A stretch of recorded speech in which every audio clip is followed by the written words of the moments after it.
ইসলামী bank news top 10। আজ বসছে ত্রয়োদশ জাতীয় সংসদের প্রথম অধিবেশন। উদ্বোধনী অধিবেশনে ভাষণ দেবেন রাষ্ট্রপতি মোহাম্মদ শাহাবুদ্দিন। প্রধানমন্ত্রী তারেক রহমানের সভাপতিত্বে সরকারি দলের প্রথম সংসদীয় সভা।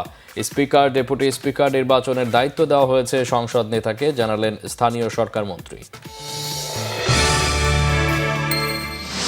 সংসদকে কার্যকর ও অর্থবহ প্রতিষ্ঠানে পরিণত করতে দৃঢ় প্রতিজ্ঞ সরকারি দল, বলেছেন চিফ হুইপ নুরুল ইসলাম মনি।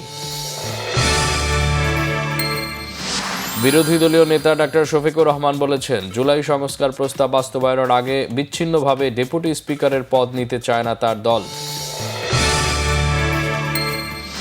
ডেঙ্গু কিংবা চিকুনগুনিয়া প্রতিরোধে মশার প্রজনন নিয়ন্ত্রণে পরিচ্ছন্নতা অভিযান কর্মসূচি হাতে নিয়েছে সরকার, ভিডিও বার্তায় জানালেন প্রধানমন্ত্রী তারেক রহমান।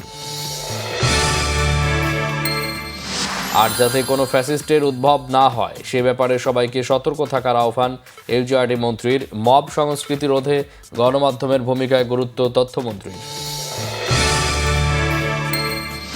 রাজধানীর পেট্রোল পাম্পগুলোতে দীর্ঘ লাইন, বিভাগীয় শহরে অকটেন ও পেট্রোলের সরবরাহ বাড়ল 10%। জুলাই হত্যাযজ্ঞের মামলা এবং প্রসিকিউটরের 1 কোটি টাকা ঘুষ চাওয়ার অভিযোগের ঘটনায় গঠিত ফ্যাক্টস ফাইন্ডিং কমিটির কার্যক্রম শুরু, জানিয়েছেন চিফ প্রসিকিউটর। মধ্যপ্রাচ্য জুড়ে চলমান যুদ্ধ শেষ করতে 3 শর্ত দিয়েছে ইরানের প্রেসিডেন্ট।